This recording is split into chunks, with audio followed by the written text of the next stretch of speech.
Never is.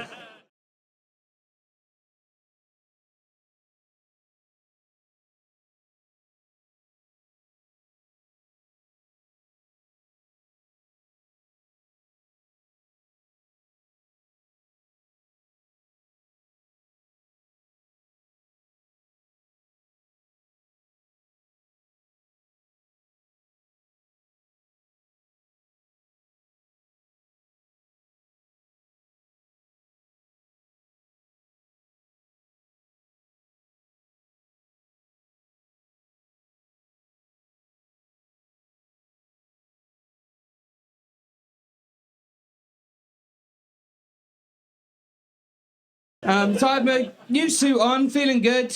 Looked phenomenal. New suit, new me. Compare called me out. And as I was taking the mic out the stand, there was a group of lads, and one of them went, "Oh, hey, here he is. Go compare." I was like, "Oh."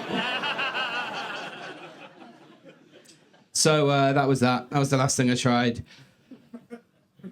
I got fat. I got fat. I got fat in the lockdown and before. Quite a lot before. I went pro in the lockdown. Very good at it. Got very good at it. Eating for sport. A lot of people drank, of course, in the lockdown, but I ate and drank. I took drugs. I had a breakdown. It's fine. I'm out now. We're doing fine. This is how bad it got. I was watching the boxing recently because I'm quite tough. A lot of you can probably tell that. He's nodding. He's nodding now. Oh, he's nodding now, baby. It was Anthony Joshua. You know who Anthony Joshua is? One of you, thank you. He was having a big dust-up, and it was the day before the fight, and they're doing the weigh-ins, right? And I found out I'm the same weight.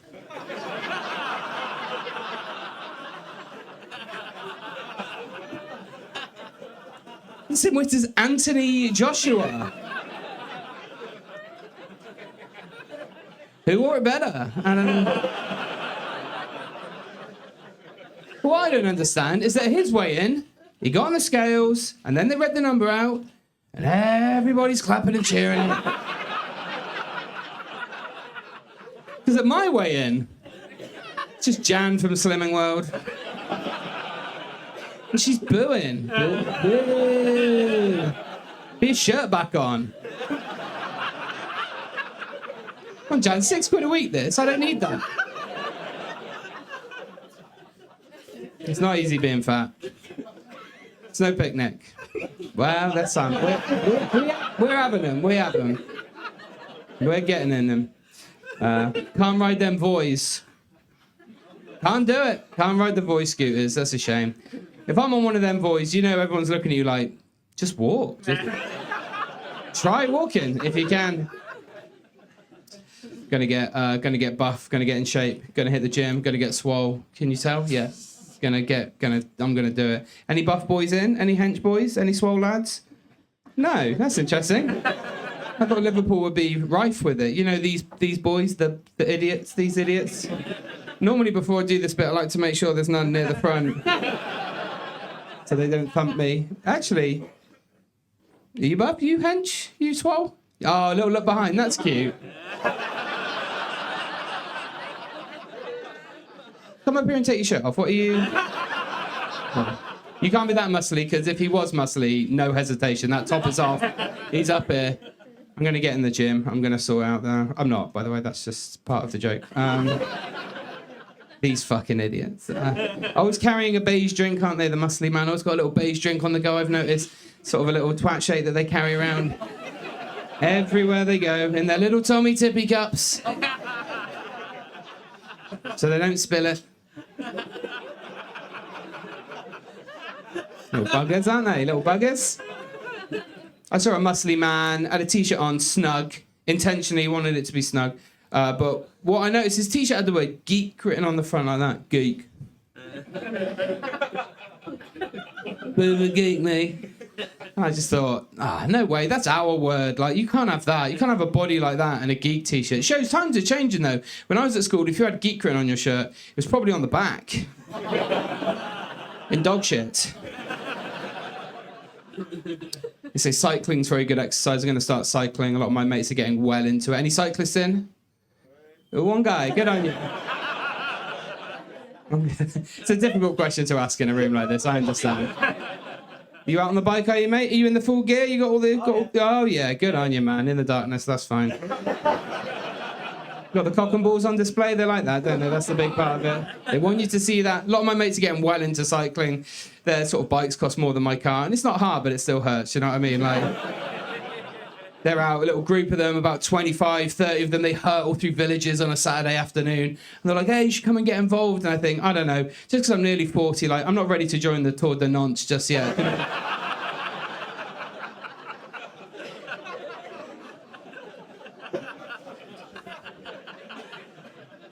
Good to get the first Nantes joke out early, I find. I'm against it. I want to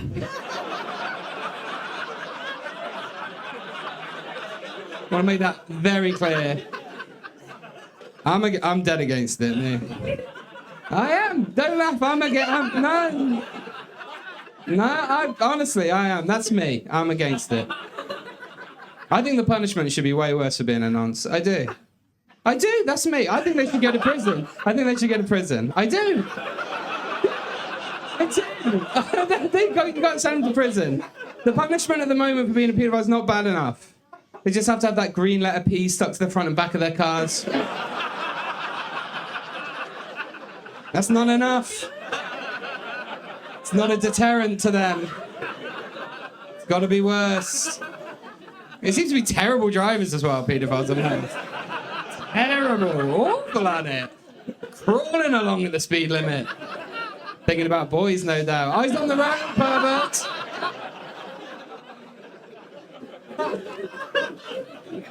Terrible. I'm not. I drive a lot for this. I do a lot of driving. My car, like I said earlier, my car's a real piece of shit. And you only realise how bad it is till you have to give someone a lift. That's what I noticed the other day. I didn't think it was that bad. And then you give someone a lift and you have to say, yeah, it's fine. You get in through the boot. That's normal. I think everyone does that. But you can't get a nice new car. If I was to get a nice new car, someone would give you this one. If I was to get a nice big car, someone would give it all that. If you don't know what this means, it means you're compensating for something. Oh, big car, he's compensating for something. That's what people say. Insinuating you've got a small cock. That's what they're saying about that. Just because you drive a big car. And I noticed that doesn't work the other way around. It doesn't work the other way around at all. Because I've never seen a woman driving a nice car and thought, yeah, but I bet her fanny's a disaster.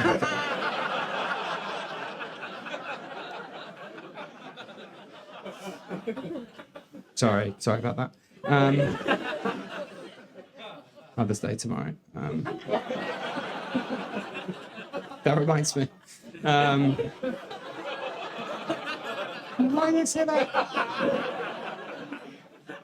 Good stuff. Here's something I found out when I was driving. I just found out why people have baby on board stickers in their car. I thought they were just bragging, but I found out apparently it's like you have a baby on board sticker because if there's like an accident, tells the emergency service to like look for a baby like under the seat or in the glove box. I don't like.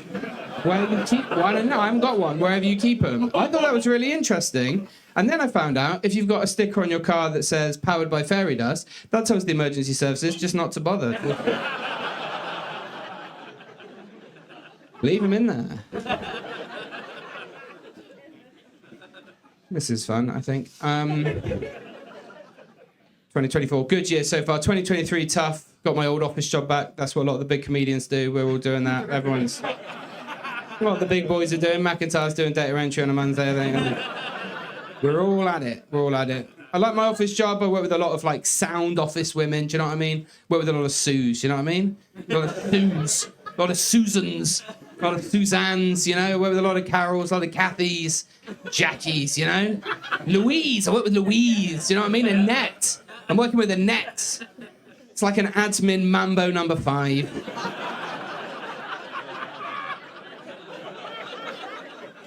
Vibe in my office. These women are freezing every day of the year. They are... Wow, they're cold. They are every day. Midsummer. These are some brisk women. They are so cold. They cannot get warm. I don't know what's going on with them. They are struggling. It's bitter. The aircon. Whoa. Fucking hell. They can't take it. In the winter, they go insane. I don't know what they... Eventually, one of them will snap. Carol's had enough. She'll start Googling. Do you know I read somewhere, if it gets below a certain temperature, it's actually against the law. They have to send us home because it's illegally cold. Good on you. It's not true, but Google away. Go on.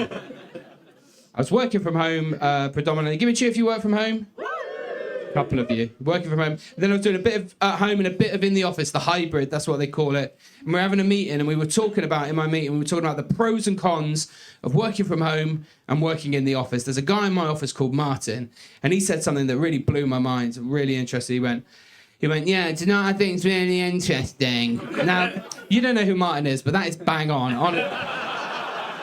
Honestly. As if you knew him, you'd be like, fucking hell, that is what. He's nailed that. I'm gonna have to start bringing him or something. Like, it's perfect. It's perfect. It's the best thing I do. That's the crime there. Like, it is that good.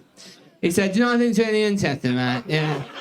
I find when I work from home that I actually get more done than when I go into the office. And I was like, oh yeah, that's a good lie. I think I'll say that. So I said it as well. I was like, yeah, I think I get more done when I work from home. And I was thinking, I don't know, is that true? It's weird, when I go into the office, I very rarely watch Tipping Point in the bath. But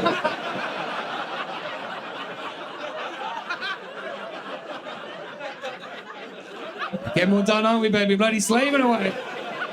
So much bloody done. Getting too much done. If anything, I have to go to the office. Too much work done at home, aren't we, mate? Fucking hell. Getting more done. I'm getting my chores done. Like, I'm paid to clean my house. I'm doing the skirting boards. I'm going nuts.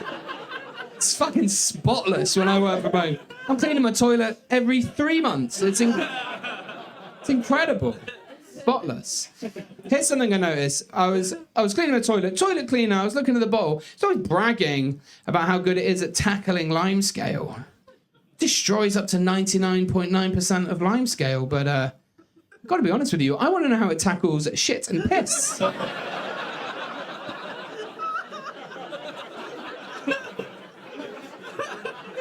If I'm cleaning a toilet, limescale is so far down the list of things that I'm worried about. Never come out the bogs in Wetherspoons and been like, don't go in that one, mate. Oh, limescale. Like the inside of my kettle in there. Oh. I've not got a cow gone. Oh. Awful business. I love working from home. I didn't do shit. I was doing nothing. I was just kicking back. I'm not a grass, don't worry. We'll get away with it. It's fine. It's just the life. No one's doing shit. Some of the lunches I was making.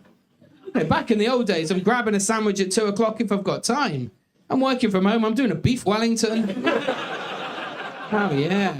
9:30 a.m. I'm sweating onions. I'm like, come on. Let's enjoy it. Should I have a bottle of wine? Come on.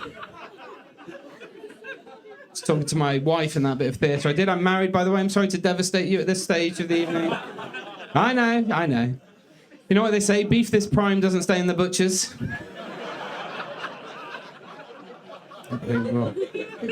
I used to be a butcher as well, if you can believe it. Yep. Sure I can. Very easily. You look like a butcher.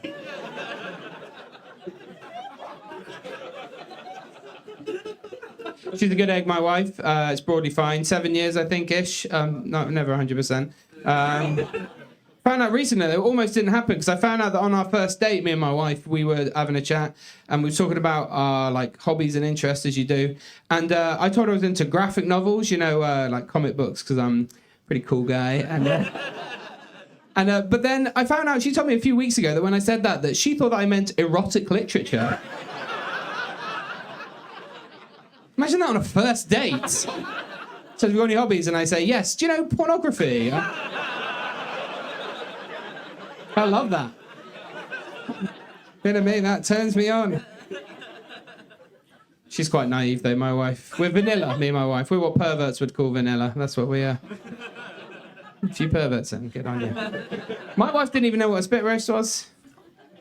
I know. Can you believe that? I haven't got to tell the people of Liverpool what a spit roast is. Some of you just come from one by the looks of it. Some of us are going to one. I had to get that one. I tell you how I explained it to my wife, the spit roast, for the classic. This is how I explained it to my wife, to the layman. Classic spit roast, 3 people. You happy with that? For the classic. For the classic. Surely. 3. More. You dog. How dare you? 3 people for the classic. For the classic. 3. Gotta be. Gotta be. For El Classico.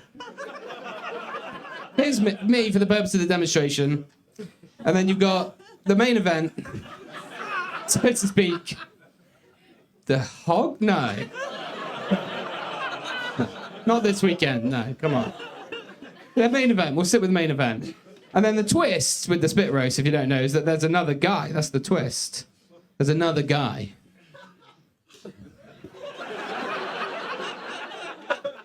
A friend? I reckon, by the end, I reckon. See how it goes. So for the classic, here's me, here's my friend, here's the main event. My wife started saying main event, but that's there. So I approach from this angle, my friend approaches from this angle, and the whole thing resembles a rotisserie chicken. That's how it gets the name. I explained this to my wife, and she went, "Oh, okay, I think I understand. How does she spin?"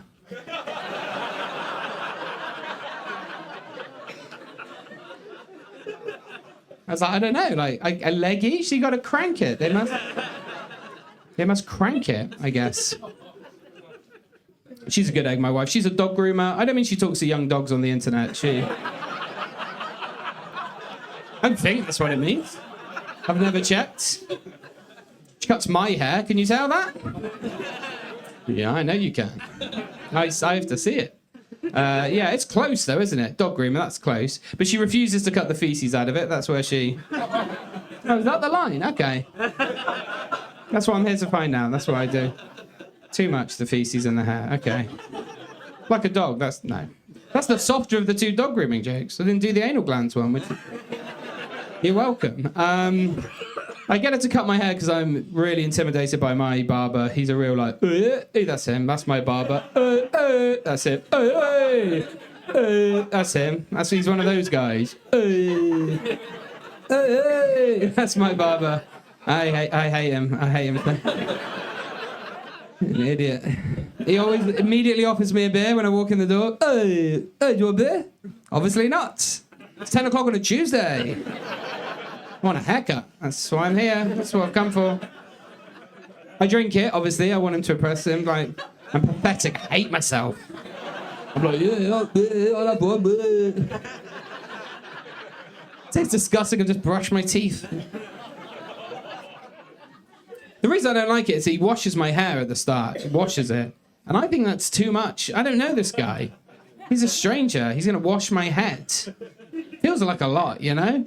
Fingers in the scalp. Very romantic. I don't like it. I'm pretty comfortable with who I am. I would genuinely rather suck him off. I think that's less intimate. But he didn't want it. He didn't want it. It's up to him, innit, I guess. My guy, when he washes my hair, they got the little sink for your head to go in. When my guy washes my hair, he makes me go face down.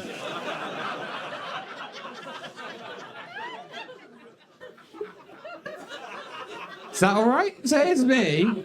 Hello. Like a hitman drowning me in the toilet. Is that normal? Is that okay? Has anyone had that? Yeah. You've had that? Yeah.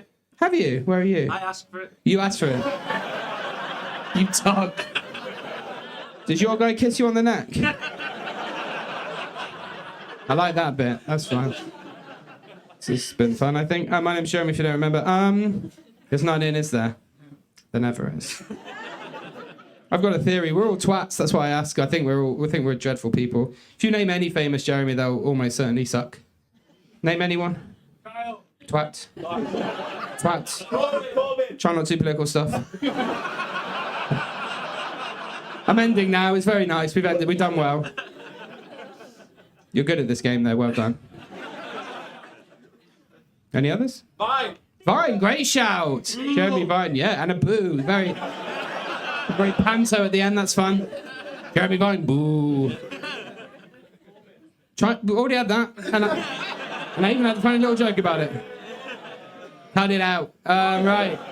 I asked this. I'm from Bristol, and I asked this bit in Bristol once, and this woman right from the back, she went, "How dare you discuss Jeremy's before me?" No, it's fine. I'm going now anyway. I was doing this bit in Bristol, where I'm from, and this woman from the back, she went, "Yeah, you got one," because that's how everyone talks there. She went, "Yeah, you got one. Jeremy Miller." I was like, "Wow, no one's ever said that one before. Who's that?" She went, "He's my neighbour." Love that. Well, that was super fun. So we're going to have an interval now. Drinks, wheeze, poos, fags, that kind of vibe. And then you'll have the amazing Finn Taylor. Thanks for listening to me. My name's Jeremy Flynn, and enjoy the rest of your night.